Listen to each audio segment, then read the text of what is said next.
Hey, everybody. Welcome back to another episode of This Week in Startups. Happy Tuesday, the hardest part of the climb. Yes, but we're going to make it. And we have big news. Apple has announced that they are returning to offices, this time for real, 3 days a week in September. Whether you want to go back or not. We're going to have a little debate about this, actually, about the manager perspective, the worker perspective. But then I think we do a really good job of broadening out and talking about what this means for the future of work. You thought that was like the most boring topic that was totally over at every conference, but it turns out it just got a lot more interesting. And we're going to talk about two trends, overemployed and quiet quitting. What are those two trends and why do you need to know about them? Yeah, it's fascinating. And then we're going to talk about Meta and DoorDash partnering on deliveries for Facebook Marketplace. And my theory that Marketplace is actually sneakily, quietly, Meta's one of its most valuable assets. And it's an inside job. We'll explain why. And it wouldn't be Tuesday without a J trade coming in. Big news on the Disney front and on the Stitch Fix front. Stick with us. It's going to be a great show. This Week in Startups is brought to you by Squarespace. Turn your idea into a new website.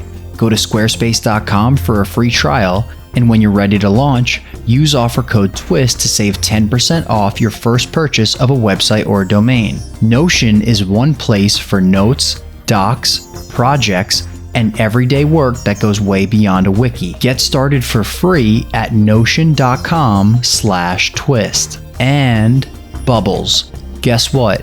You don't have to be in back-to-back calls all day or continually get pulled into quick syncs. By using Bubbles' async collaboration tool, you can remove a minimum of 2 meetings a week from your schedule. Get your point across with unlimited screen and video recordings for free at usebubbles.com/twist. All right, it is upon us. And by it, I mean the return to work, the battle of our time, the lines are being drawn. Oh, boy. At this exact moment, Bloomberg reports that Apple will be requiring employees to come in on Tuesdays, Thursdays, and a third day to be determined by individual teams. Apple, of course, had first announced this 3-day per week return to work policy back in June of 2021. That was 14 months ago, the last time that COVID was over. Yeah. Now we got monkeypox and polio, so I'm sure this is going to go great. It was met with both employee backlash and COVID spikes, so they had postponed this return for over a year. And in response to this news, Jason tweeted. Well, I think this is the gentleman's layoff, I'll say. This is the proud man's layoff. I'll say this because Tim Cook's a man, but they're expecting 5% of people to quit over this at a minimum. I think 5% attrition. So there's no doubt in my mind, if they have 150,000 employees at Apple, I think that's the number last I read.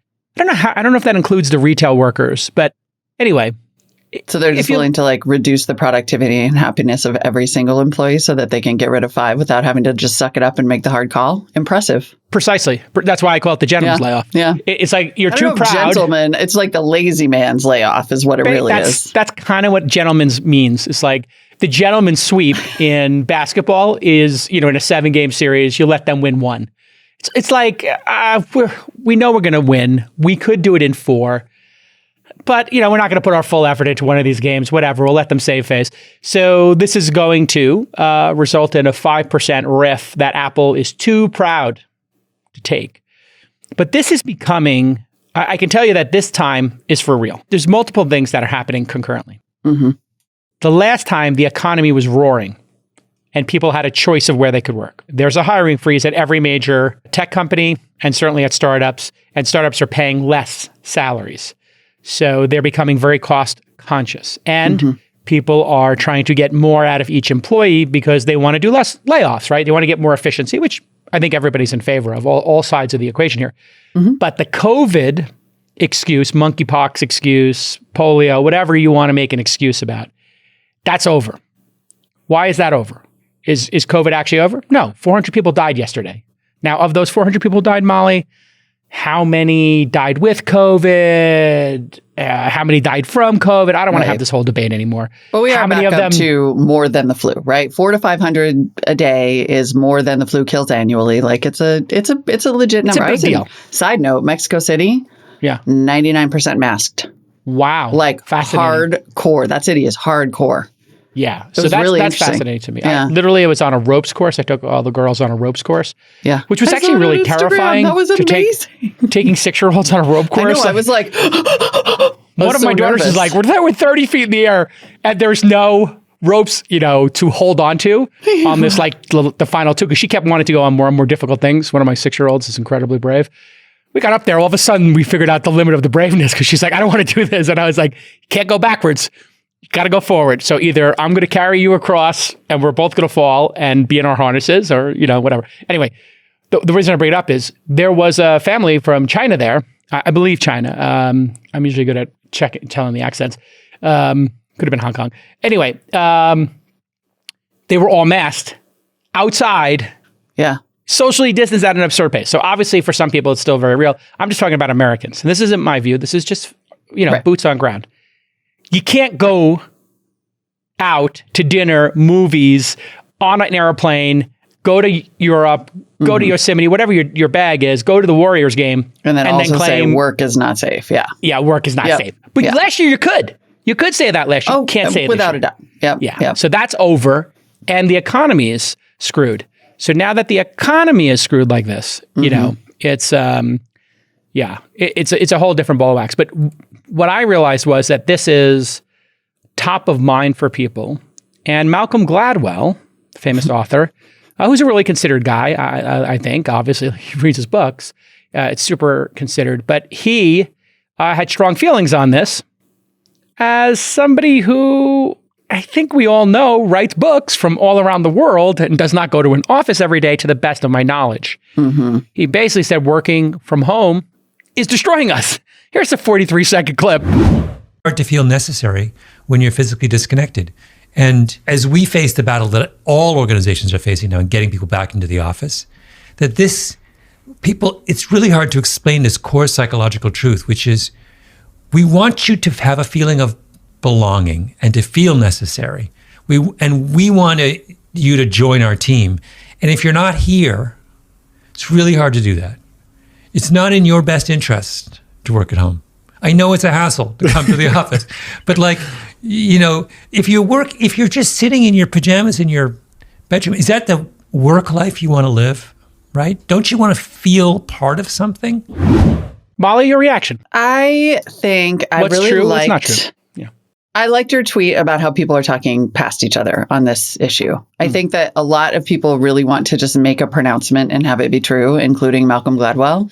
And as with almost every topic ever, some people are one way, other people are another way, and some other people might be a completely different way. And get this, bear with me. This might sound crazy.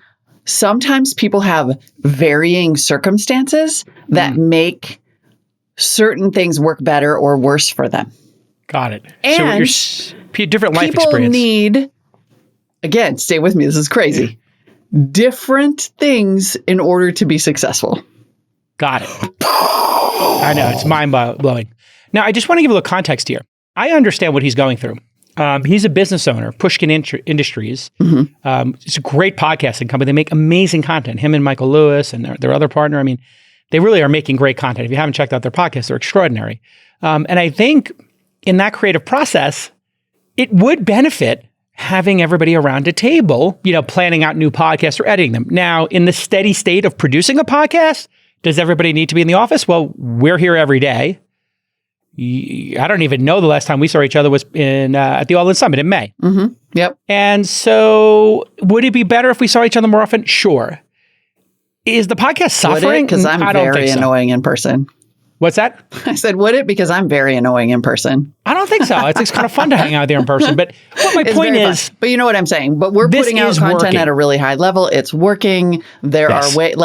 I have to be honest, I'm finding, and I was listening to your interview with Howard Linsden. Howard Linsden. And there are so many of these conversations now happening about the way that people must work and the way that they are most effective and the way they feel loved and whatever. And I'm just finding the whole thing really patriarchal and insulting to employees. It's such a bizarre assumption that you can only be effective and successful and happy one way.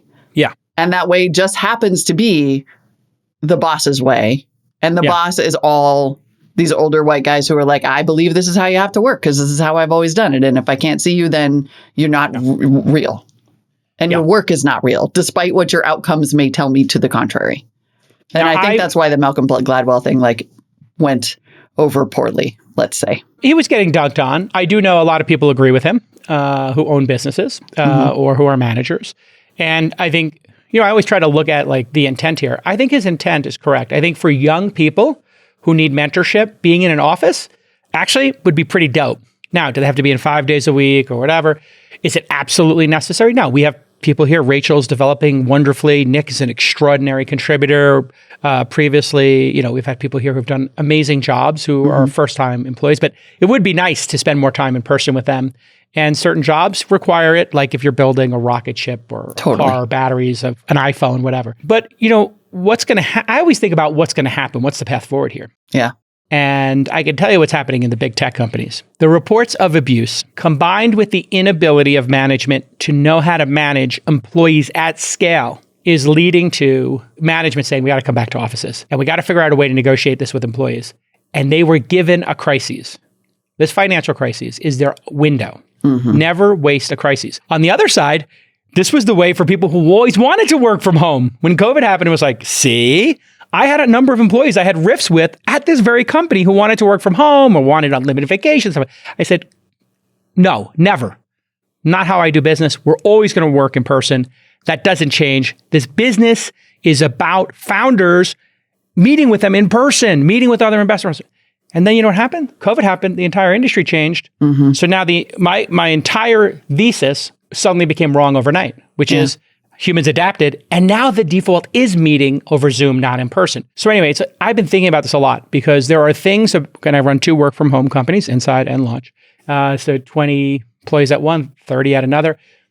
I'm really seeing where this fails and where it succeeds. It's so clear to me how this is all going to work out. I think employees are going to start to be bucketed. And I think the way founders are going to start looking at this is it's going to become hybrid in both ways. Hybrid a couple of days a week in the office, a couple of days out, and then hybrid with certain group of teams in the office and certain not. I think the standard is going to become the management teams and we'll have an in-office culture. Now, why is that? Well, because they can afford to live within 20 minutes of the office. And I think that is the key issue that nobody talks about. You brought it up in our group chat this morning to remind me. Thank you. Yeah, it's a cost thing.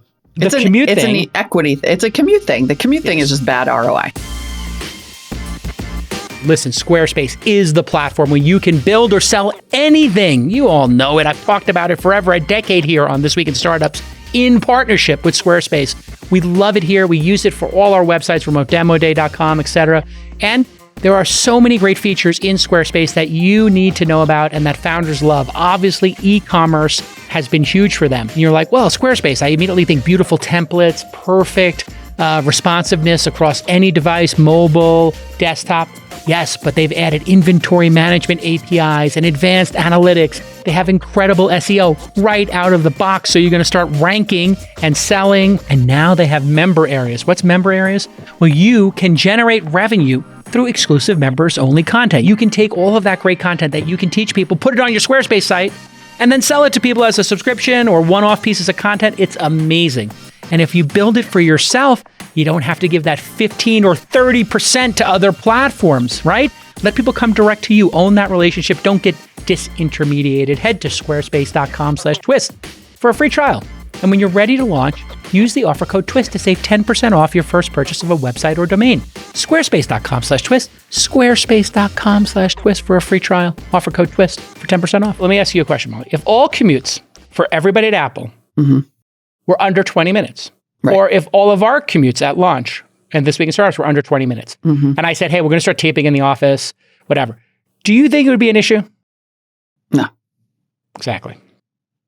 So, I mean, I think people would still want some hybrid because life did get a lot easier. You need to pick up kids, the flexibility of work from home, particularly for working parents, right? And particularly for moms who shoulder a lot more of this, or caregivers of any type. Yeah. Taking care of your mom, your dad, your grandma, whatever. That really was and has been consistently a game changer. But if people could just pop in and out of the office, you could go, if you had a 20-minute commute and you could go pick up your kid and then drop them off and then come back because they're 15 and you're like, I'll be back in an hour.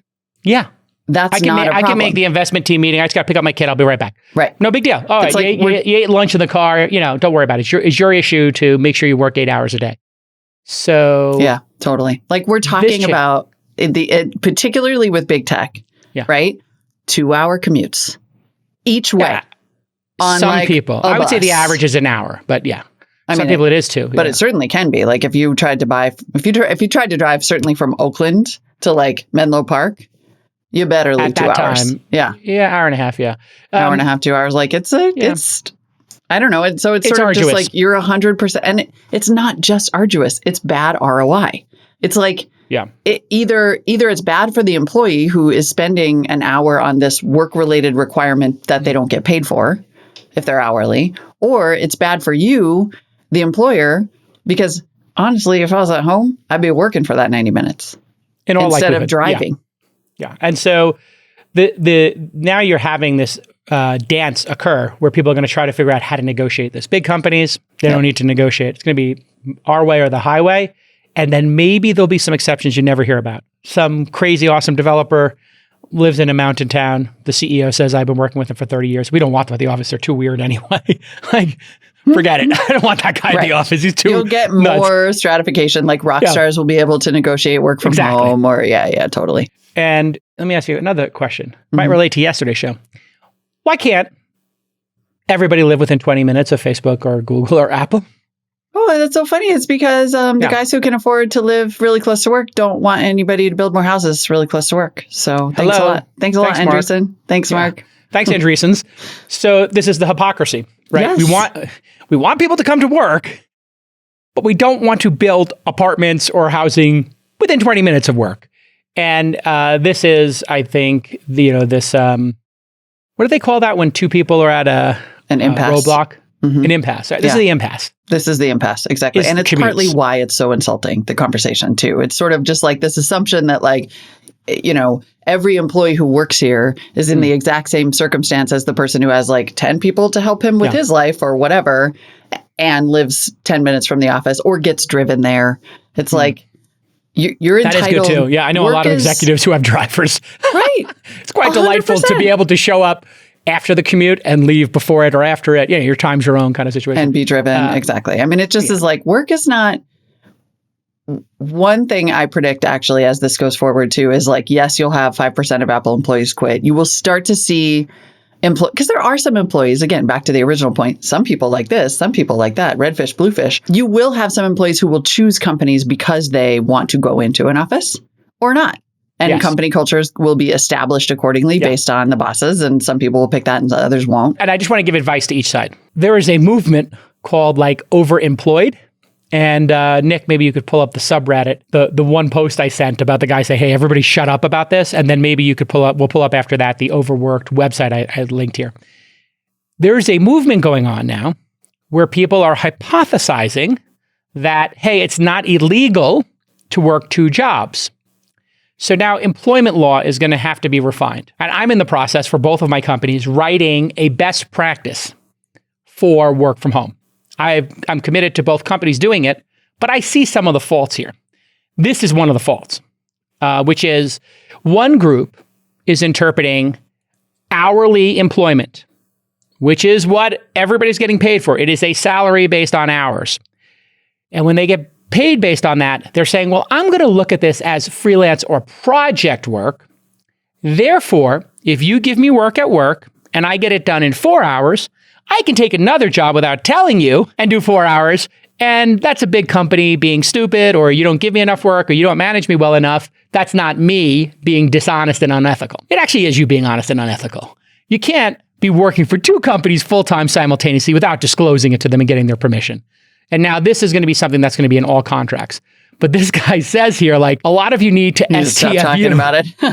Because there's literally a subreddit for this. And I had brought this up on the show like 6 months ago. Now it's becoming actual techniques. Now pull up the website somebody created. Overemployed Indeed.com/FAQ. Work to remote jobs, reach financial freedom. Thank you. New to working multiple jobs? Welcome to the overemployed lifestyle. Start here with our most frequently asked questions. What do I put on my resume? Can I tailor it to leave out some job experience? There's all this sort of like, how do I job hunt? Is working multiple jobs even legal? Yes, they say generally it is. Do I look for a larger or smaller company for my second job? I mean, what's so interesting about this is how actually completely normalized and even required it became for every American worker to have a quote unquote side hustle, right? It was like, oh, we know that there's not a single state in America where you can afford to get a 2-bedroom apartment on minimum wage. So you're all going to need side hustles. So we're just going to glorify the crap out of that and make it seem like the only way to live. So then people got home, had all of the hours of the day available to them and were like, I bet I could side hustle the crap out of this up to and including maybe 2 full-time jobs. Right. And so it's kind of, but again, like, first we were told you have to have a side hustle to survive in America because we're not going to pay you enough to survive in America. Just to be clear, though, Molly. Shockingly, people went off and got like 2 jobs. I'm sorry, if they weren't performing at the other job, wouldn't they just get fired? No. That's the wrong lens to look at it. This is not minimum wage people who can't make their mortgage payment or their rent. I know. No, that's not true. These are developers.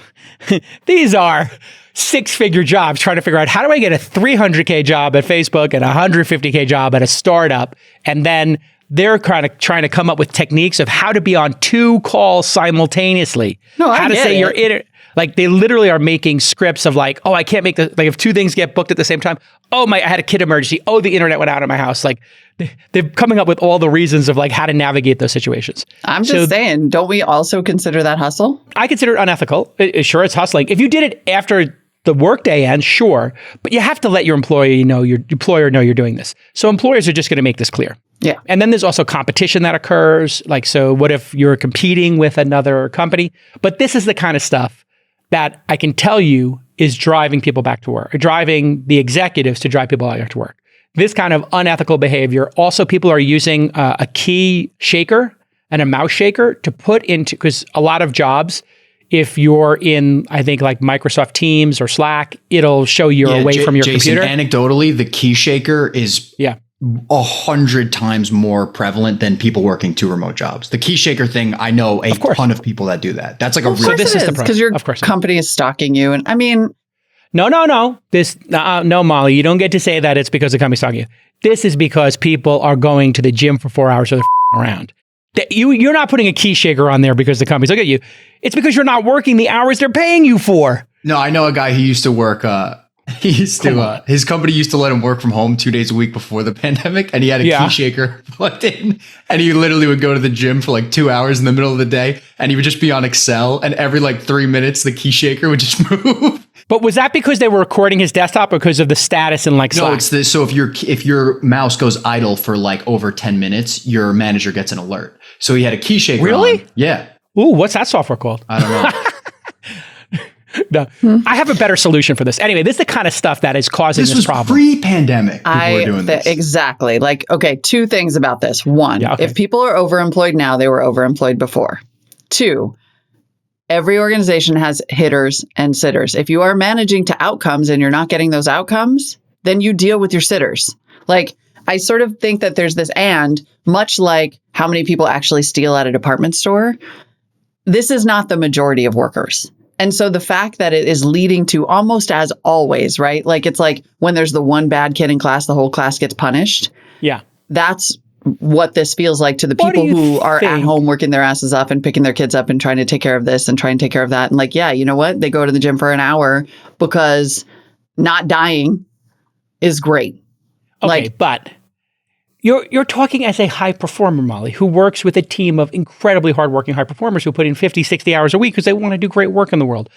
If you were at, I don't know, an organization that was large and an incumbent, do you think what percentage of people at a large org do you think are phoning it in more than 20% I'm just saying of the time? They're phoning it in. Whoever's phoning it in is phoning it in from anywhere.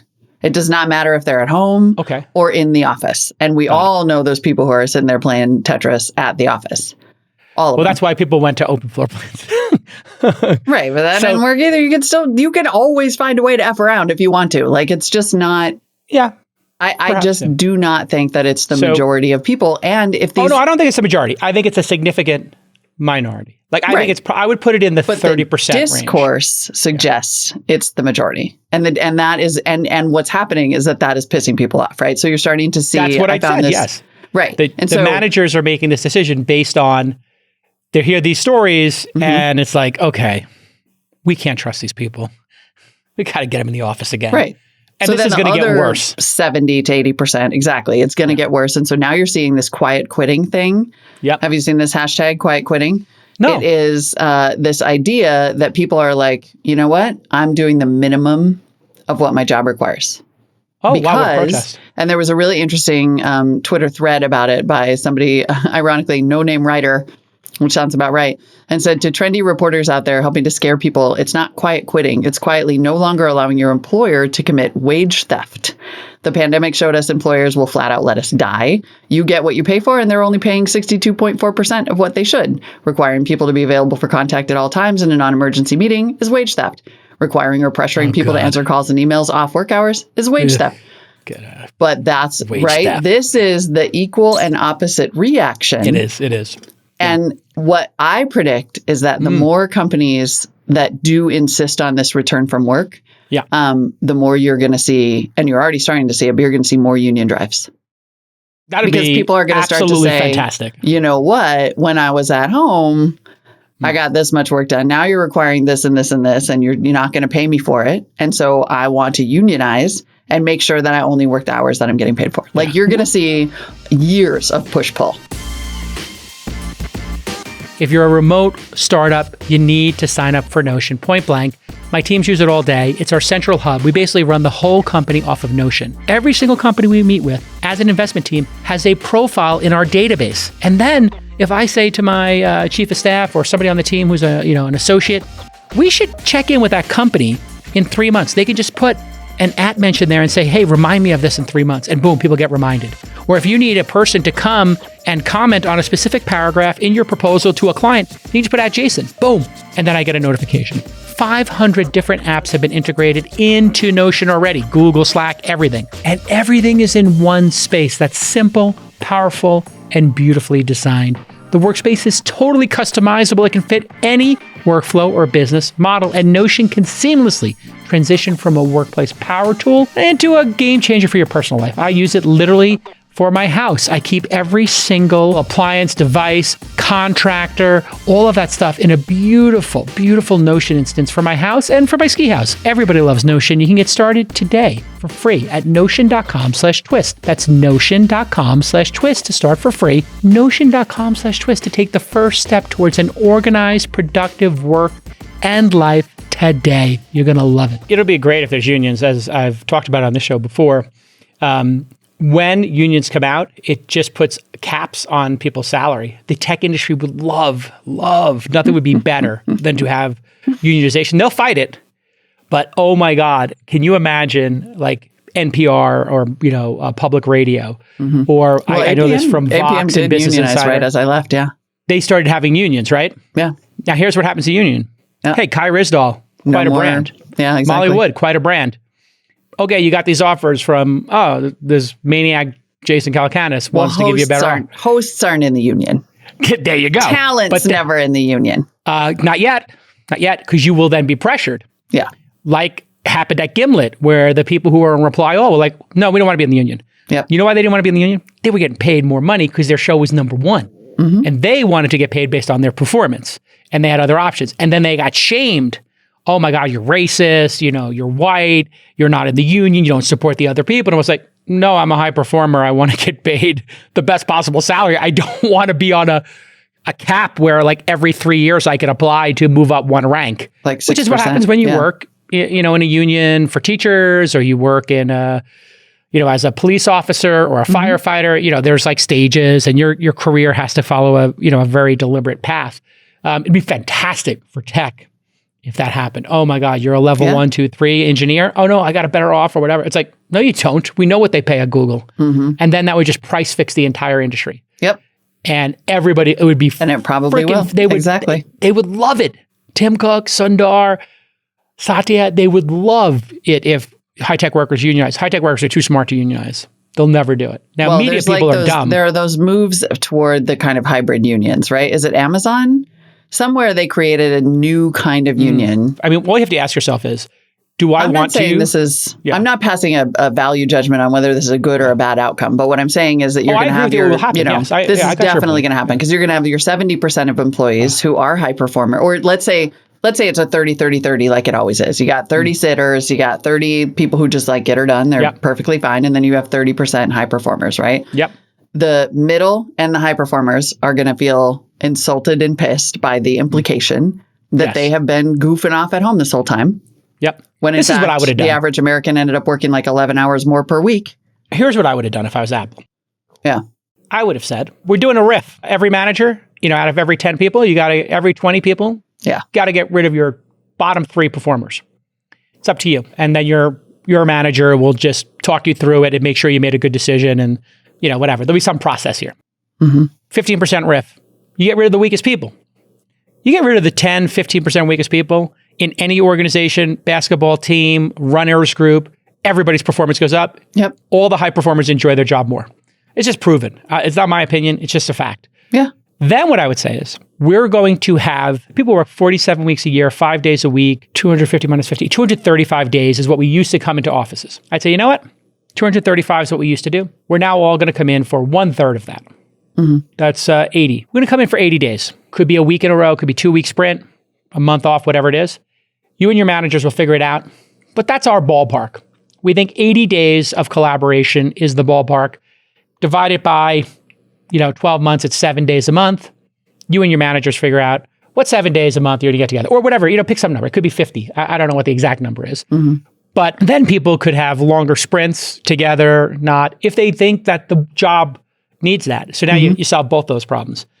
But there's it's always the second and third order impacts that I'm interested in. And that's like what our conversation is here. You have a really good insight. This, slow quitting or, quiet quitting, which is really like, you're paying me, but I'm not working. It's like a little protest. I'm going to do exactly the work you're paying me for, and that's it. Right. No more than that. Here's the thing. Great managers have figured out how to do this. So I'll go through my steps of how to be a better manager and do this because I'm going to write a follow-up to my SOD, EOD.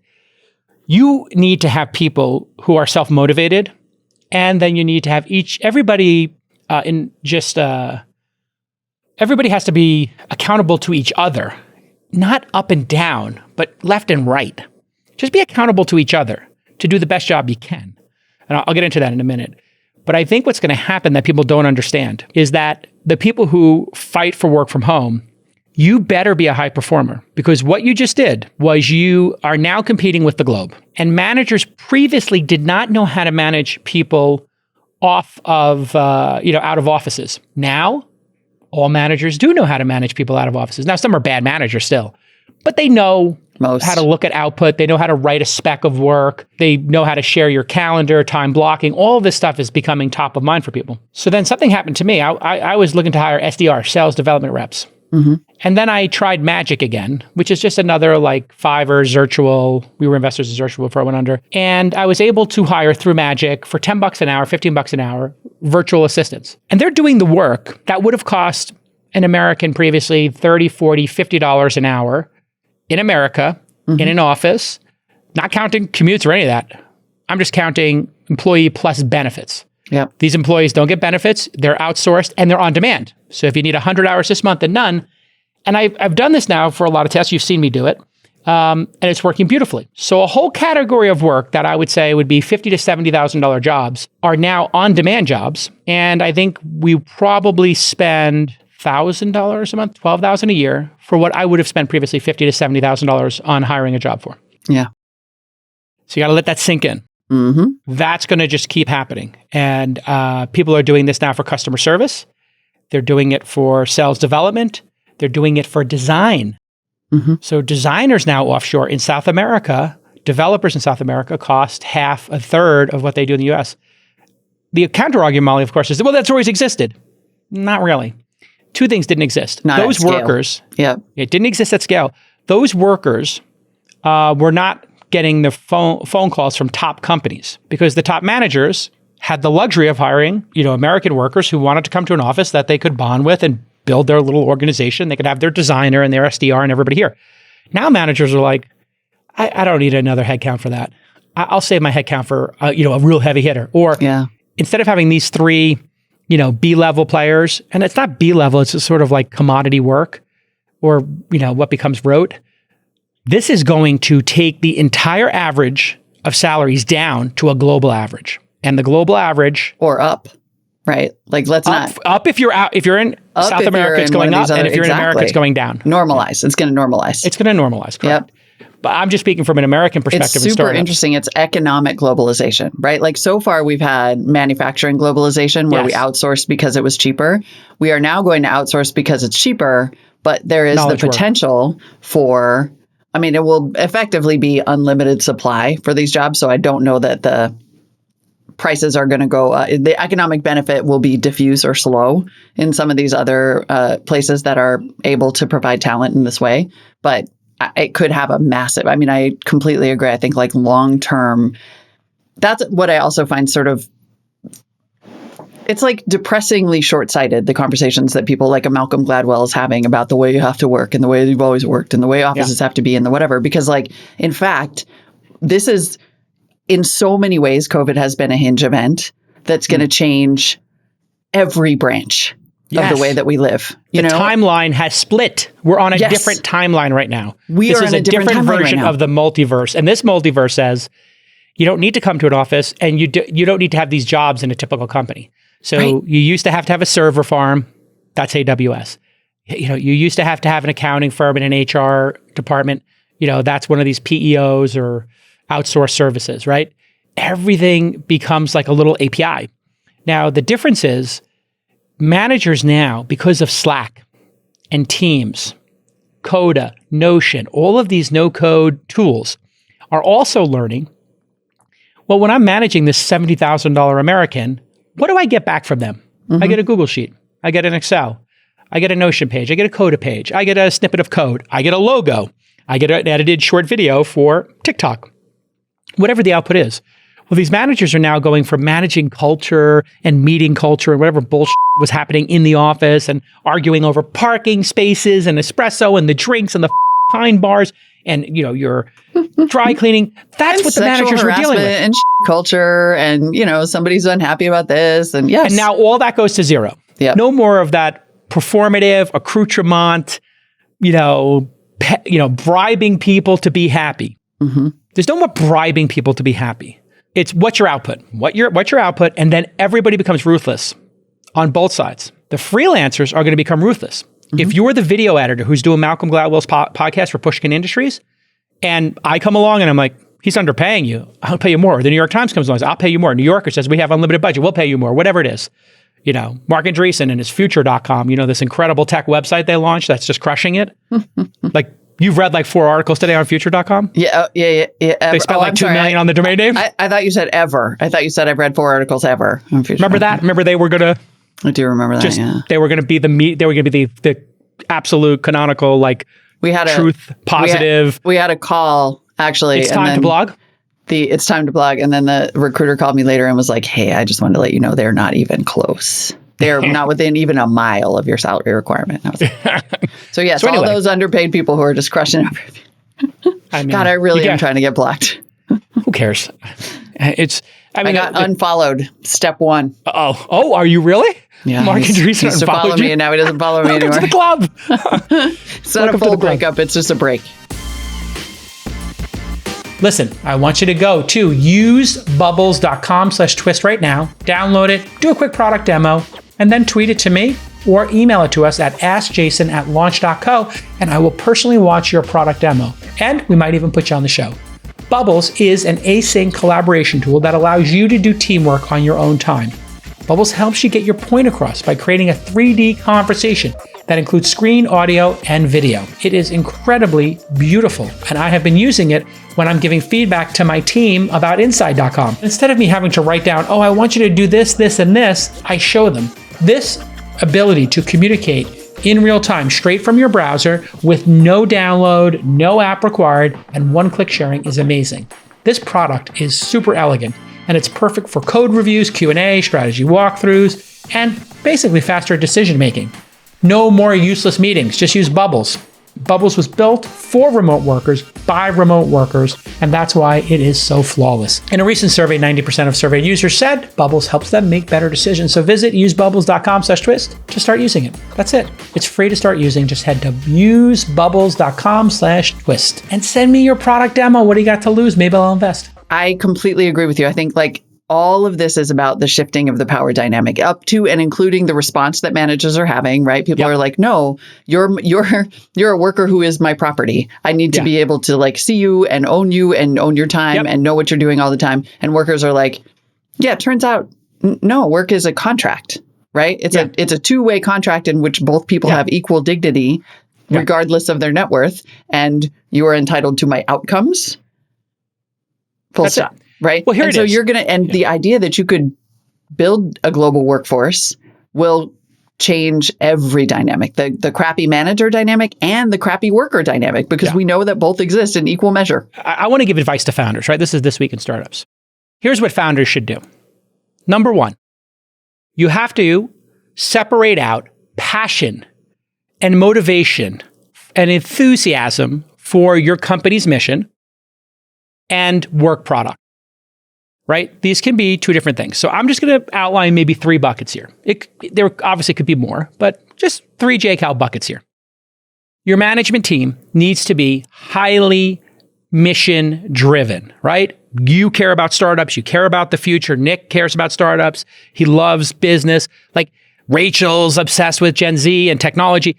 Great. Okay. The leaders, the full-time people have to be motivated. And we've seen this here, right? We've had people who are amazing at editing videos, but maybe they don't care about startups. Maybe they care about music. Maybe they care about science fiction. Who knows what they care about? And so they don't need to have the mission alignment. Those are contributors. And then there's freelancers. So let's just say mission-driven people, they get a lot of equity. They get great comp. Mm-hmm. And it's their actual personality to want to give all their time to work, right? That's my style. Yeah, I don't do that literally because you want me to. I just prefer it. I got bored on the beach and started doing work because I like it better. And those are the people who you've got. That's a tier. That's the tier. That's your top tier. That's the most important tier in your company. You need to build relationships with them. You need to treat them really well. You need to check in on them, but you don't need to push them. Yeah. You can just have a conversation with them. When I have somebody like that and they're not performing at a level, I'd literally just say to them, hey, I noticed this didn't get done. I know that we both know this is not the level of work you do. Anything I can do to help here? Did you drop the ball? Did you not have the resources you need? Did you just simply forget about it? And they're like, oh yeah, I forgot, my bad. They just take ownership and everybody moves on. Mm-hmm. Then there's a second tier. Now these people could be full-time. They may not hate the mission or they're not required to be super enthusiastic. They just be highly competent. Mm-hmm. You can have highly competent people. They're not they're generally good soldiers. They work hard. Yeah. Product is consistent, but you don't need to manage them. But they don't have the motivation. Okay, they shouldn't be in the top tier positions, but they could be in a second tier position. You just have to know they're going to leave and they're going to give 2 weeks notice or they're going to give no weeks notice. And you don't need to obsess over those folks. They're just I think they call them in the NBA, like journeymen. They're going to come in, they're going to, play the game Utility and fielders. Utility, journeyman, whatever. Totally. Adequate. Now there's the third tier, which I talked about before, which is Fiverr, Magic, all these great freelance places. And those people are going to do tasks for you and you're going to look at the output and you're constantly going to say to them, can you make this better? Can you do this cheaper? Some combination of that. Mm-hmm. And then they're going to look at you and say, can you pay me more for doing less? And this is called a marketplace. It's a natural ruthlessness. Yeah. The best thing a freelancer can do. Actually, I talked to my brother about this. He's an electrician. And he's like, he's overworked. I said, Josh, double your rates. And if you don't have half the people saying no, you're not doing your job. But if half the people say no and you've doubled your rates, you're charging far too little, then you'll have the same income and half the work. Yep. He did it. It worked better than he expected. Good. He kept more than half. He's like, you're not going to believe this. It's the best advice you ever gave me. I kept 90%. I was like, I lost one person. The person was the biggest pain in the ass. And now I'm making 180% of what I was making. And I got, 10% of my time back. It was but he's still hecka overworked, but now we could afford to maybe hire a helper. There you go. Exactly. Yeah. So anyway. Allocate wisely. Mm-hmm. Yeah. And so both sides should be doing this consistently. And both sides have now started to do this. And this is the big breakthrough I had with just SDRs. And I've seen other portfolio companies doing this and having great success. But I believe like design, even video editing, not for us, like doing the amount we do, 7 episodes a week, but for somebody who's doing like 1 episode a week, of course you would outsource it. Like, are you kidding me? And what does it matter to you if you're outsourcing to Manila, Hong Kong, South America, somebody in Tahoe, Europe, or whatever? Best price, best service. On the other side, I'm going to keep raising my rates until people say no. And this is going to free everybody. And you just pick where you want to be. Now, you have to ask yourself as a worker, where am I? And what is my motivation in life? Yeah. The reaction to Malcolm Gladwell's, there were very funny reactions where he was like, is this the life you want to live? And they're like, yes. Yeah. And they would like talk over him. Don't you want to be part of something? No. Yes, I'm part of my family. That's what I want to be part of. I don't want to be part of your company mission. And the delusion of us founders and capital allocators and creators in the world is we think everybody's going to be as enthusiastic as us. I left that a long time ago. Totally. I lived under that delusion. Love you back, right? It's someone else's vision unless it's yours. Right. And you can join a vision and be totally stoked and share a vision. Yep. That's totally fine. But if you do not love capital allocation and startups or building a business community, like you can't be at Inside or Launch or This Week in Startups. It's not going to work unless you look at it simply as a contract. And so this is going to become, I think, the standard for startups. Even smaller teams relying more on freelancers. What I wonder about as we imagine the like second and third order effects of this is what this does mean for like if you have no work experience, right? Like what do you do if you're the college student who comes out who would have gotten one of these jobs that is considered sort of like low pay and potentially expendable? Like, go on YouTube and teach yourself. Do we then have an entire collection of young people who are unemployable? No, they have to hustle and do it. They have to learn the skills themselves because there's not going to be an office in all cases to go to and have a mentoring program. We're going to need universal basic income. I'm just saying. No, because again, you're assuming everybody's the 30%. Now, the problem with UBI is you're assuming that everybody is in either the top 60 or actually, right? If your advice is you actually just have to go on YouTube and hustle and teach yourself, then you're assuming that everybody in America is a 30% high performer. And anybody who's not is SOL? Well, they're not going to get UBI. They're going to need to go work in jobs that kind of suck because they're not motivated enough to add skills. That's the beginning and end of it. No, there's going to be somebody's got to clean the bathroom. Somebody's got to work the register. UBI is a disaster. If you want to know what happens when you give people UBI, look during COVID. They buy NFTs. They get strange. No. They start gambling on crypto. Most Americans saved that money. Credit card debt went to an all-time low. Okay. Like people used it well. They increased their household savings and they paid down their debt. And some young people paid down their debt and saved. They bought crypto. No. Young people bought crypto. Tiny percent of people. Oh, please. What percentage of the American public is involved in crypto? They started buying AMC. How many humans bought AMC? Tens of millions of them went YOLO crazy. I agree. Please. Even if 30 million people did that, that's 1% of the American population. That is an extreme 10% of the Reporters Plus numbers equals mistakes. That's only 10%. And I'm assuming it's no more than 1%, actually. I'm assuming it's 3 million. You probably would take out the kids who are not of working age retirees. But yeah, so if you had 150 million people I do not believe working, for a second it was tens of millions of people. I do not. I believe it is. No way. Mean, just look at the statistics of Robinhood and Coinbase. They added millions of customers. Like I think there were millions of people doing this. But if you also want to see UBI at work, you can look at Saudi Arabia. During the pandemic, UBI worked for the American household. I think it worked to not have people starve, and not be able to make their rent. Hunger went down, food insecurity went down, homelessness actually went down, despite what everybody said was the right thing to do in the short term. But if people do not have motivation and they don't work, their mind wanders. Okay, Malcolm. And young men who don't have work to do, you know what they do? They riot in the streets. They get violent. They become extremists. It's been proven over and over again. Look at Greece. Look at Spain. Look at the Middle East. You get to 25% unemployment by men. What do? They wind up in the street throwing bottles. It's like it's the known truth. Yeah, but we don't know if they do that when they're getting UBI. We just know they do that when they're desperate and don't have any options. No. In those cases, they were getting UBI. They were on the dole. They were like Saudi Arabia was giving people, buckets of money every month. I'm not saying like there shouldn't be a safety net, but there should be a safety net. There should be a baseline. We kind of have unemployment as a safety net and some other stuff, but I just feel like UBI is beautiful in principle, but man, if people are not motivated and not productive in society, it's not a society I want to live in. I think it'll lead to unintended consequences like you can't imagine. But then you do have to have a mechanism to hire the people who come out of school who are like medium talented, medium motivated. That's most people. Most people are medium talented and medium motivated. What were your first jobs? I mean, I got hired by a national news organization while I was still in college, but that's different. I'm not a medium. Okay, Molly, but do you have any jobs in college? How many jobs in college? It's hard to. Yeah, I had some jobs in college before I became the editor-in-chief of my daily paper. Work?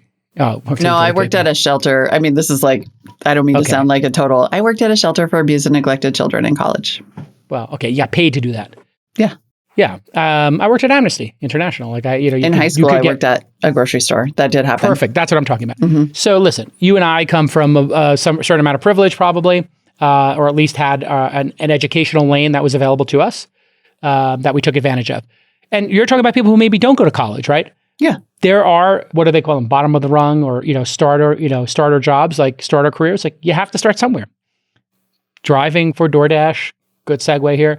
Working at Starbucks, like those jobs let you learn how to open a bank account, manage your checkbook, pay your rent, and realize, maybe I should do something. This is hard work. But you're basically saying we're going to outsource all starter jobs. You can't outsource the Starbucks ones, but you can outsource some of the knowledge ones. So for knowledge workers. But then how do you ever become the middle? How do you ever if you stratify your workforce that much and you just say like the only people who are employable full time in the United States are middle to highest possible performers, then and there's no sort of starter level available, then where are you going to get them, right? Where's your supply? Yeah, this is going to be a challenge. I'm not saying this is what I want. I'm predicting this is what will happen. Like a lot's going to change.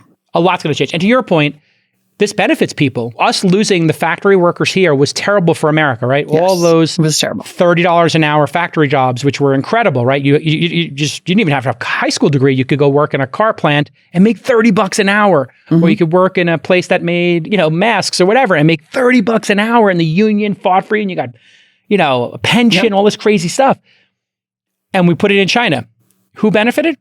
500 million people who are living in abject poverty, like under $2 a day, they benefited. They moved into the middle class. So we wiped out our middle class, but we took poor people there. So if you were to look at it strictly from the humanity basis, a huge gain for humanity. Yeah. Well, that has always been the argument for globalization. A rising tide will lift all boats. And we never want to acknowledge, and I will say that when President Barack Obama did an absolutely terrible job of ever acknowledging that some boats sink. Yeah. And that you have to have a plan for what to do about those boats. Because if you don't, then you get Trump right after you. Yeah. We definitely capsized a bunch of boats. And so we can't just sort of say like, oh yeah, a bunch of this whole team. I mean, we can say it. And it is likely to be what happens. And the seeds of the next revolution are being planted right now by the idea that a lot of people will be like, you know what, I just don't want to deal with employees. So I'm just going to pay less to get it.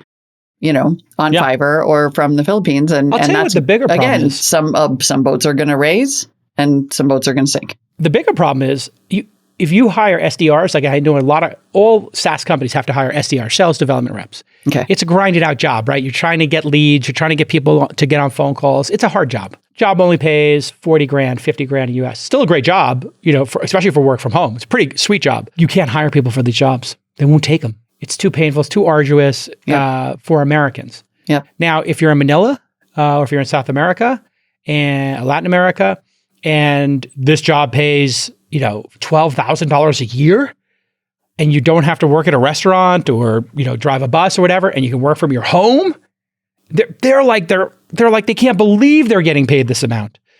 And so even for the people who wanted to hire Americans to do these jobs, the Americans won't take them. And that's the other part of this is like we have a level of entitlement in this country, a level of security where people can opt out. And you do have people opting out saying, you know what, I'll just drive Uber twice a week or DoorDash twice a week. I'll cohabitat with somebody, right? So if I lower my burn, I work the best shifts at DoorDash where like it's the weekends or the, 4 o'clock to 8 o'clock when dinner is being delivered. I know I can do 3 rides an hour. I'll do those only. And they just sort of like craft their own life that maybe doesn't include, high spending, but includes a lot more free time. And so I think that's the adaptation I see happening is people living a lower cost lifestyle, lowering their monthly nut, and then using gig work to supplement. And then, 5, 6 people living in a house in a more modern family. Way lower carbon emissions. Let's go. Yeah. Degrowth for the win. It's so hard. The chessboard is moving so dynamically right now. Yeah. But I'll just tell you the things I came to with my own work from home stuff briefly. If you want to work from home, it's your responsibility as a work from home employee. All work from home employees who want to remain remote should adhere to these so they can keep remote work. You must have an office, a space with a closed door, proper lighting, proper Zoom setup. Okay. That's illegal. You cannot require somewhere. You're going to require people to be able to afford 2-bedroom apartments? Really? No. You could put up a screen behind you could be in your 1 bedroom. What I'm talking about is people who have their kids with them and they're in the living room and there's people walking behind them. Those kind of situations are what tweak managers who don't want people to work remote. What if you can't do anything about that? Sure you can. If you have a bedroom, you could set up a space. What if you don't have a bedroom? You live in a studio apartment? Yes. If you're alone in a studio apartment, it'd be fine. Anyway, the point is, you cannot dictate people's housing. You can. Actually, they will. It is required to have a quiet room if you want to be a customer support rep, like at JetBlue and those kind of things. If you don't have a room with a closed door, that was the rule for JetBlue, then you can come to one of the call centers. And that is going to be one of the key things here. Second, have Ethernet, and you got to have childcare. This is another thing that's tweaking managers. People are not having childcare, having kids at home during the day. I've had this situation a couple of times where I lost childcare. Mom's like, sorry, you're screwed. Well, if you don't have childcare, you can't take care of a kid and be on calls at the same time, dad or mom. I've been in this situation. It's just impossible. Now, at certain age kids, they can take care of themselves, whatever. If they're 12-year-olds, that's different. I'm talking about like babies. I'm just saying you're going to get sued. If you're telling people you have to, not you personally, I'm just saying, if you're telling people you have to have childcare, what does that mean? You have to have childcare. Your childcare can never get sick. No, you can't be working from home on phone calls with a kid on your lap in an open space. So these are the requirements that are going to become codified, I believe. You're going to have a perfect setup with Ethernet. You're going to have a quiet room with a closed door, and you have to have childcare. And you're going to have to work a specific block of time. And some of these things are already in place, and they have been in place for years. So like for customer support reps, that's what JetBlue did. I remember talking to because it was a radical idea to let people work from home 20 years ago, and JetBlue did that. And they said, this is what do they call covenants? Like, these are the covenants. You got to have childcare. You can't be on the phone, like helping somebody and then have a kid screaming in the background. So quiet room, door locked, and, proper headset, yada, yada. Proper, Ethernet, like I always talk about. And then I think the time block is super important because what's happening now is people are making their own hours and then people are not overlapping. So it doesn't need to be everybody works the same 8 hours, but organizations need to come up with like a 4-hour block or a 5-hour block that everybody says, hey, 10 to 3, we're all going to be online at the same time so we can collaborate as opposed to, whatever. Now that's going to be difficult, if you happen to live out of the 3-hour continental United States. But again, if that's your decision as a remote worker, you're going to have to make that agreement or go into an office or work for a company in your time zone. So I think that these are again, back to second and third order effects, I think these are the things that will make remote work permanent. So to the extent people want this to be a permanent thing, the people who are working remote need to think about what is tweaking the employer and reverse it, right? This is my advice to that side. Just like advice to the I hear you, but I think you're also saying the only person who has any input and power here is the manager, right? Like, if I get my work done, is it my problem that the manager is tweaked? Well, like if your goal is outcomes, right, and you get those outcomes, then you might not like the appearance of the child on the Zoom, right? But if there is no evidence whatsoever that has been a problem, then you're still putting all the power in the hand of the employer. What I'm saying is when you start to see you're saying the employer has all the power and the person is your property. It's a contract. I didn't say that. I was about to recognize what you're saying and saying both parties have to opt in. I was actually going to say the opposite, which is, but it's like, or don't take the job, right? So what I see happening is what happened in the call center space. That was the only at scale. But call centers are such a specific kind of job. It is. And that job, I think they figured out how to make it work because you could trust the person wasn't screwing around because you saw the number of calls they're doing. Then they set this sort of system up. They even have desktop monitoring. So like your entire system is monitored. I'm not an advocate of that. I think that's like kind of creepy. But I do think that this is where this is headed because of the overwork.com, overwork subreddit and all this stuff, is that managers who can't figure this out and employees who are abusing it are going to ruin it for everybody else. And then there just has to be some contract made, like a social contract to bridge those two extremes. I'm not saying this is what I'm doing. I'm doing something very different here, but I just hire A players and fire people who are B players. I have a different approach to that. If you're a B player, you can't be on this team. You're going to be a freelancer. And freelancers might love that, right? Like even at Inside, I have this. We have full-time people writing newsletters. Some people, I won't call them B players, they just want more freedom. And I just say, okay, we'll just pay you per newsletter. And people are like, you will? And I'm like, well, why wouldn't I? Like, right. Don't have to pay you benefits. You get to pick your hours within reason. What most managers, people, the best managers I've ever encountered are the ones who can recognize the skills of an individual and make accommodations to make that individual successful, understanding that those accommodations may not be available to someone who's less successful. Most managers, most people don't want to do that. It's more work.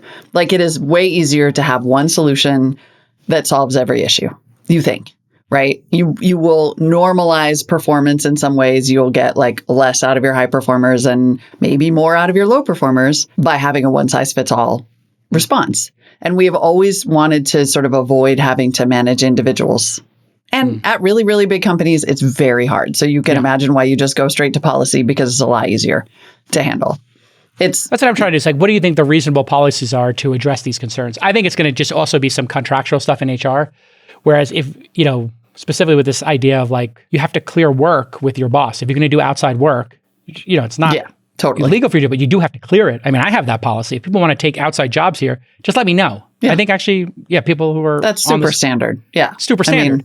So it's going to be interesting to watch. I think that's all super standard. And I think it's a higher bar for managing is what it really is. It has been, you know what? Once you get into the rhythm of it, I'm in the rhythm of it now.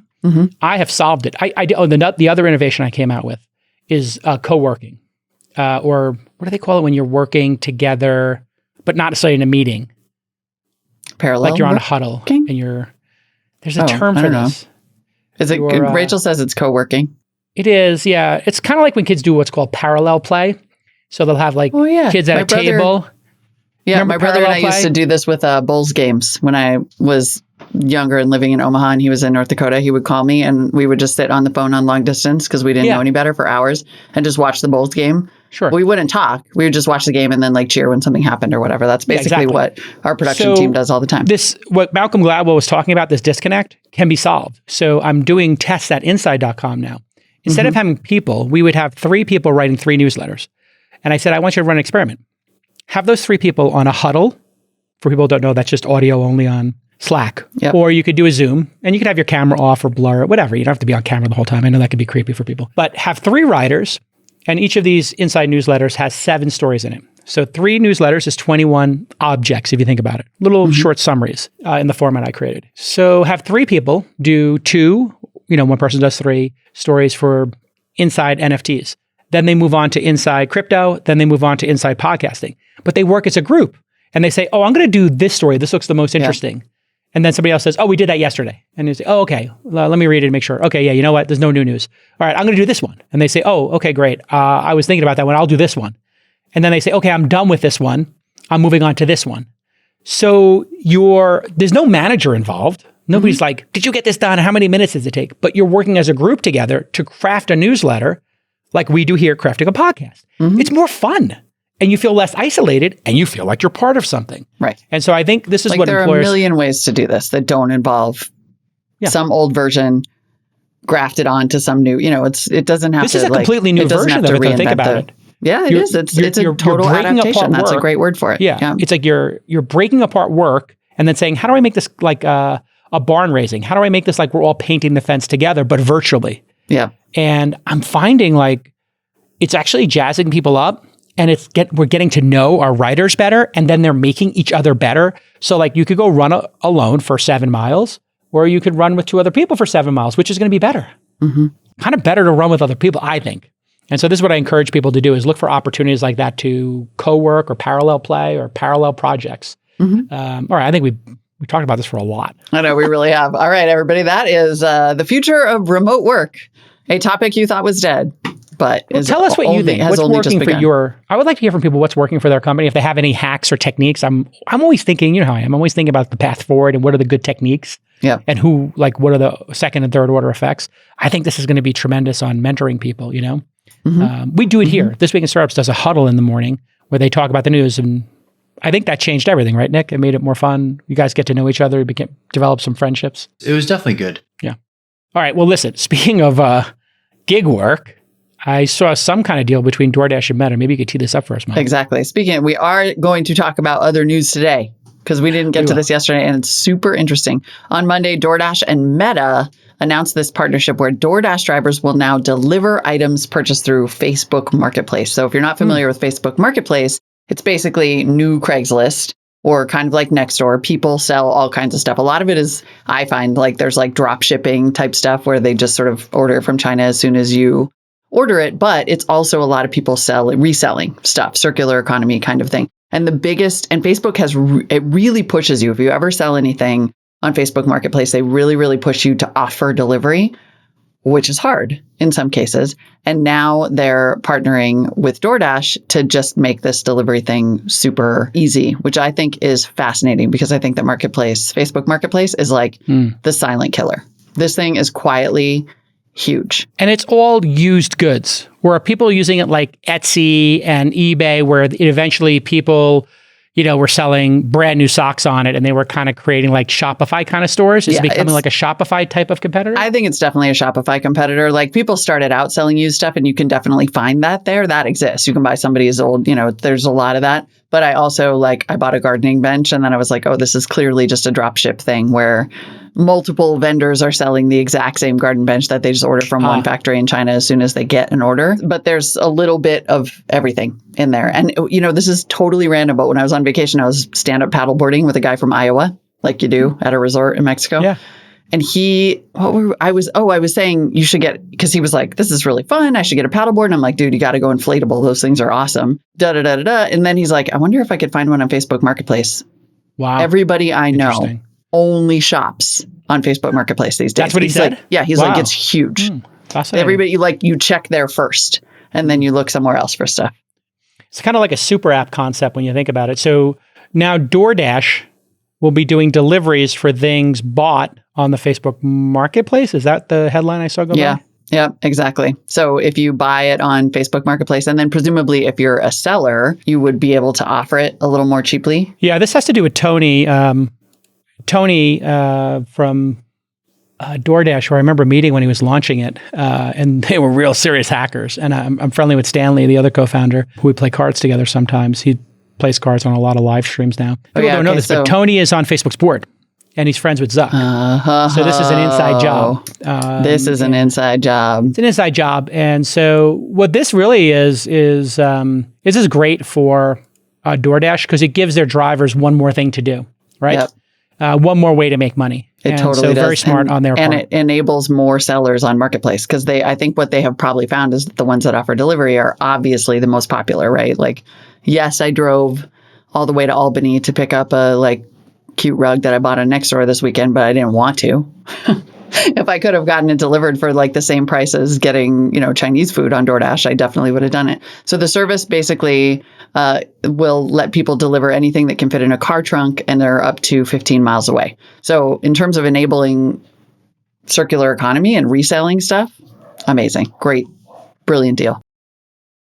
Look out for Facebook Marketplace, silent killer. Fascinating. I guess the loser in this is Craigslist, or eBay. Yeah, and Nextdoor, and possibly Etsy and Shopify. This is the new store. Amazon. Don't sleep on Facebook Marketplace. This is a way bigger deal than the metaverse. This is an Amazon competitor. Well, if Amazon is going to do advertising, then why wouldn't Facebook, start selling stuff, right? And this is why when you get to a certain scale, everything kind of is trending towards a super app where all services will offer all things, right? This is why I think, I'm still a large shareholder in Uber, or it's still my largest position of all public companies. And I really am impressed with that they put on the gold belly type business. And I'd like to see them keep pulling that string and see where it leads them. I very much would like to see more hotels and event ticketing and that kind of stuff on the Uber app. I think that would be extraordinary. They already do delivery. I literally was in a situation where somebody had forgotten their passport and they didn't know that Uber did this, but in Uber, there's a delivery and you just click delivery and the person comes and picks it up and they give you a receipt and you sign for it. And so people don't know Uber does this, but when you're on the main interface, it just says there delivery.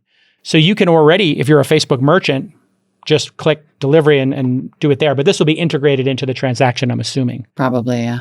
Yep. All right. Just an update on a quick J-Trade update. People saw I know that. Been wondering. People have been wondering. Dan Loeb from Third Point bought on Monday $1 billion in Disney shares. Of course, he's Dan Loeb, one of the great investors of this generation and clearly watching J-Trading like a hawk. And Obviously. He followed me into the Disney trade, but he's an activist. Disney shares jumped, and I think I had bought 250. And one of my thesis on this J trading was, hey, if we find great companies, we want to over time increase our position in them. We had 250 shares of Disney, but I saw the Dan Loeb's enthusiasm and thought, time to quadruple down. So incoming J trade. J trade alert. I bought another 750 shares. Damn. So I think it might be my largest position now. Damn. It's getting up there. So Loeb making moves too. He wrote a note to Disney CEO Bob Chapek. Are the glasses coming out? Is it happening?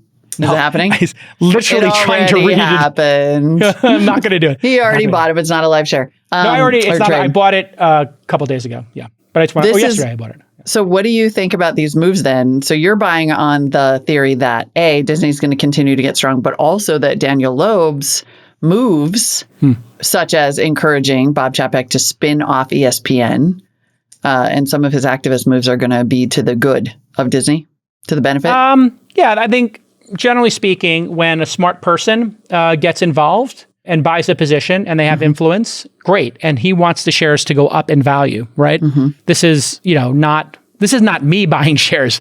This is somebody who is like a professional investor who is doing this for a living, who really wants to make money. So yeah, I think it builds my thesis that this is an undervalued, tremendously important company. I could see ESPN, the spinning out of ESPN to me would be great because we would get shares in ESPN. Then we would have management at ESPN that would just go for it, right? It's like when eBay spun out PayPal, as he mentions here. He says, we believe that most arrangements between the two companies can be replicated contractually in a way eBay spun PayPal while continuing to utilize the product to process payments. He also urged Chapek to rush to complete the Hulu acquisition, which would be great, right? Comcast has an agreement to sell 33% stake in Hulu to Disney in 2 years, so we might as well do it now. Hulu is crushing it, yeah. Anyway, that was great. And okay, so in other J trading news, I don't know what's going on, but Stitch Fix is up 24%. I'm not sure what my cost basis is here, but and if I had my grandpa glasses, I could actually read my screen, but I don't. I mean, this is the problem with the Robinhood. I literally cannot read my Robinhood here. What was that hilarious thing you said the other day? You had to be a falcon? I don't know. Anyway, let's see. I'm looking. I got shares it. of I bought Stitch Fix. 5,000 shares at $6.27 average. I am up 40%. I think I'm up like 40%. Yeah. I'm looking at the Motley Fool on what happened. Investors are saying they may have been too hasty in abandoning this apparel stock. Pretty great. Also, if you are required to go back to work, I'm just saying, you know what you really need? What? New clothes. That a stylist picked out for you because you have no freaking idea what to wear. I think, yeah. But anyway, looks like the J trading portfolio is doing great, except for Warner Brothers Disney, which we'll get to. Anything on tap for tomorrow we should talk. So anyway, we'll check in on Stitch Fix. This is not investing advice. This is just me learning in public. Although I am getting a lot of inbound about me learning in public. I don't know if you saw, like, A lot of people are sending me tips like, hey, check out this stock or check out this stock. People love learning in public. Like I would say probably the number one comment that I get is that people love the VC Sunday School. And then people really like basic vulnerability, like the ability to say, I do not know a thing. Yes. And let's all learn that thing together. Shouldn't be so difficult in the world, but it's really helpful. Like I always felt as a journalist that it was the most useful, and even on VC Sunday School, to be able to just say like, I'm going to just ask the dumb question because somebody out there doesn't know. Yeah. I mean, a lot of people are telling me these strategies of like, hey, if you should be putting puts and calls and this on these trades. And I'm like, seems very complicated, but maybe I will learn how to do one of those. Like, they're like, oh yeah, if you're buying the shares and you believe it's going to go up, then you could do this to protect your downside, or you could do this to optimize your upside. Have you ever done any of these puts and calls and shorted anything? Oh God, no, I'm too stupid for that. Are you kidding? I never, well, I mean, it's just like a gambling technique that I think I want to learn. So we could all learn in public. I just keep reading the Kalshi article on how to hedge. Like I'm super into the hedging against real world things on Kalshi. That's as complicated as I am. Kalshi, I that's forgot where I'm about going Kalshi. right now. Right. I've become a little obsessed with Kalshi. Interesting. So I have not yet, I have funded my Kalshi account, but I haven't done anything. I haven't bought any contracts yet, but I'm like real interested in this hedging. So we could start making Kalshi bets on the pod. Maybe we can start making Kalshi bets. I'm into that. Maybe they need to sponsor the pod. Shout out Kalshi. Maybe if we start freaking awesome. I'm obsessed with it. As a source of data and just an interesting, I'm. Well, here's the thing: when you place might be bets, my kind of gambling. Here's my theory, and this has been proven: when you place bets, and you have skin in the game, you learn faster. Mm-hmm. Kind of like if you're going to learn how to fight, and you get punched in the face, and you're boxing, you actually get hit. You kind of learn to block and to not get hit. So, the lessons, I think, come faster and you learn them deeper. Yeah. Kind of like playing poker. Like if you're playing poker for no money, it's like you don't really learn anything. But when you start playing for money, you're like, how did I make that mistake? So again, I want to start, just continuing to learn how to make these financial bets. And I like this idea of making bets based on world events. And because that would mean you'd learn more macro, right? Right. So you're making macro bets. And I think really interesting. Predictive markets are so interesting. I'm so into predictive markets. I think I may get in on this with you. If you have any ideas of predictive markets, that'd be good places to do this. You can, of course, email producers at This Week in Startups. The other thing is we had a crypto roundtable. I don't know if you got a chance to listen to it last week with Vinny Lingham and Sandeep Madra. Mm-hmm. So we're not going to do that next week, but we'll do it the week after. And so you can join me, Molly, on that. And then the four of us will talk about crypto because these guys are actually like doing work and building companies. I actually may want to J-trade some crypto. So I was like, hey, what's going on with Doge? Because I checked out this My Doge app that Bill Lee made.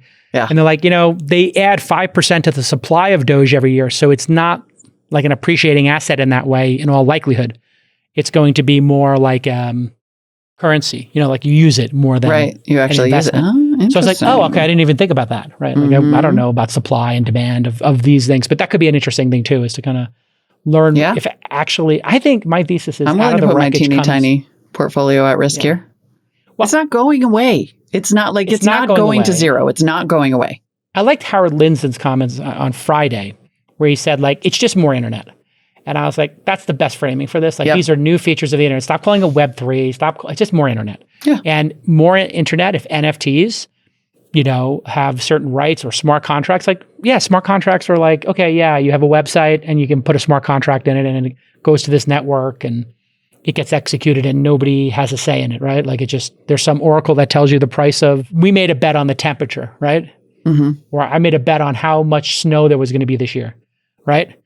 And if I bet $1,000 that we're going to have a really terrible snowfall and I win that bet, I get $1,000 and I use it to go fly somewhere where there's good snow. Yep. If we have record snowfall and I lose it, I had record snowfall and I got to do all the skiing I wanted to do. So I was just thinking wow, can I place that bet of the number of feet of snow in Tahoe this year? If I lose, I win. Yep. Because there's snow for me to ski on. That's what I'm so into the hedge thing. And if I lose, I take the winnings and I go to Park City. Like the example that he gave, the example that Kalsha gives in its little tutorial is like, let's say you have tickets to a baseball game, you spend $100 on them, and there's a 50% chance of rain or a 70% chance of rain. And if it rains, you're going to lose your $100 because you're not going to go to the game. So you could go on Kalshi instead and buy contracts. You spend $10 to buy $100 to win $100 on something that's a pretty sure bet, like a 90%. You take the most likely outcome. So then if it rains, you don't lose $100 because you make it on your Kalshi contract. And if it doesn't rain, then you're in the money on both sides. So interesting. Super interesting. All right, everybody. So more market manipulation ahead. Yay! This is not investment advice. It's not investment advice. We'll be back tomorrow with more news and another episode of everybody's other new favorite about learning in public, the Blueprint. Oh, is the Blueprint back tomorrow? Great. Oh, and by the way, I might have a leak. I can't confirm this, Molly. But I think I've been getting some DMs from somebody inside of Adam Newman's company. There's somebody inside. It could be somebody around or inside his organization. I don't actually know. But they've been leaking to me some future plans. And I got to check. I think because we're doing journalism here, and I think some of this information is quasi-public, I'm going to have to check with some attorneys. Embargo. But tomorrow, I'm going to share one of the future plans for Adam Newman's Flow. He's actually got some product extensions, and somebody told me about one of them. And so I'm going to share it with you tomorrow. Going to be amazing, everyone. Don't miss it.